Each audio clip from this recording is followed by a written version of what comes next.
Friend, Har Har Mahadev, જય ભોળાનાથ। અત્યારના છીએ આપણે 12 જ્યોતિર્લિંગમાંથી એક જ્યોતિર્લિંગ એટલે કે દ્વારકા નાગેશ્વર।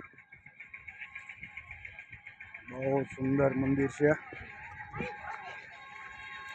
ને ગુલશન કુમારે બહુ મોટી મૂર્તિ બનાવેલી છે શંકર દાદાની, જે 3-4 કિલોમીટર આગળથી તમને દેખાઈ જાય। તો આપણે દાદાનું મંદિર હોય ન જાય એવું બને નહીં। હવે આપણે જઈએ ભોળેનાથના મંદિરે અને તમને દર્શન કરાવું।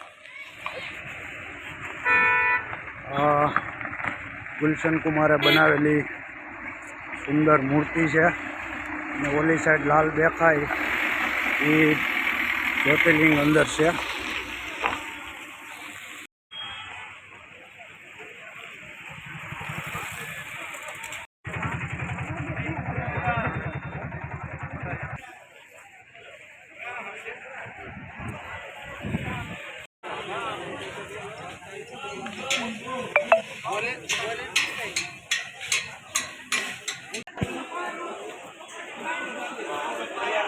માં હાલીને જવાનું એ બાજુ આ ઝારીઓમાંથી ને મંદિર બાજુ જવાનું।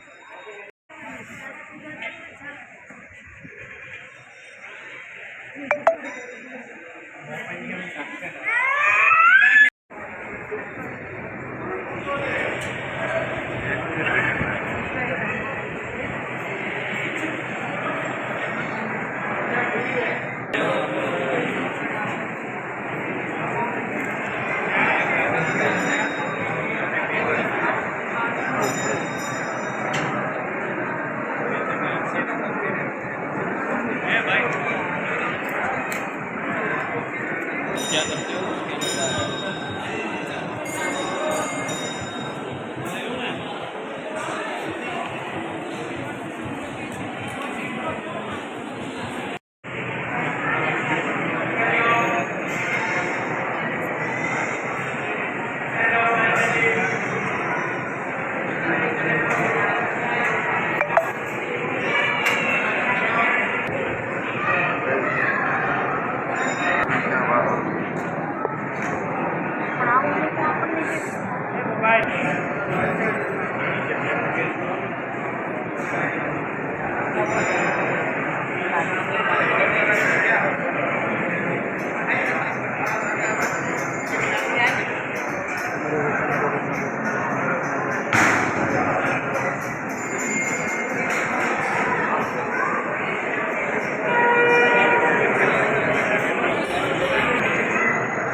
અંદર દર્શન કરીને આપણે બહાર આવી ગયા। ઓલી બાજુ શંકર દાદાની મૂર્તિ છે મોટી બધી, એ મૂર્તિ બાજુ જાઓ।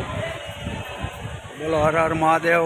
આ બાજુ મસ્ત મહાદેવનું ગોઠવેલું છે, જરીક હિમાલય ટાઈપનું બનાવેલું છે અને દાદા અને પાર્વતીજી બેઠા એનું આપણે તમને શૂટિંગ દેખાડું।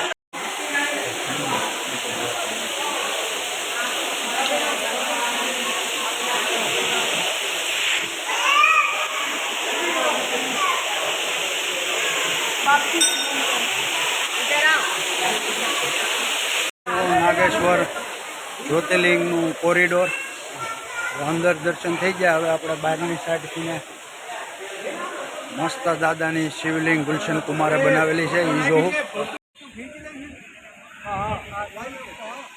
દાદાની મૂર્તિ આગળથી આપણે જોવું। આ શનિદેવનું મંદિર છે, જો આ કોરિડોરમાં આવી ગયા, પાછળનો ભાગનો છે, આગળથીનું દેખાડીશ।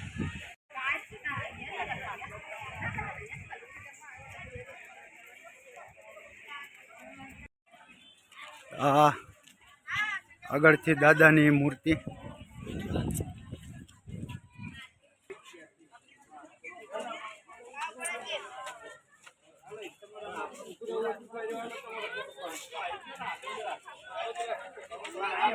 આપણે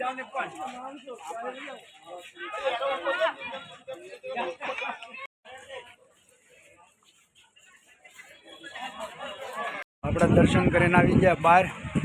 હવે જાઓ આપણે ગાડી બાજુ. હર હર મહાદેવ હર. આપણે આવી ગયા પાછા ગાડીએ. આપણી માણકી પીડી દર્શન કરીને દાદાના આવી ગયા ગાડીએ. હવે અહીંથી જાહું દ્વારકા. આપણે બેટ દ્વારકા જઈ આવ્યા, પછી મોગલમાના જન્મસ્થાને જઈ આવ્યા, પછી અહીંયા નાગેશ્વર આવ્યા હતા. તો નાગેશ્વર દર્શન થઈ ગયા અને હવે જાવું આપણે દ્વારકા બાજુ. બોલો હર હર મહાદેવ, જય ભોળેનાથ.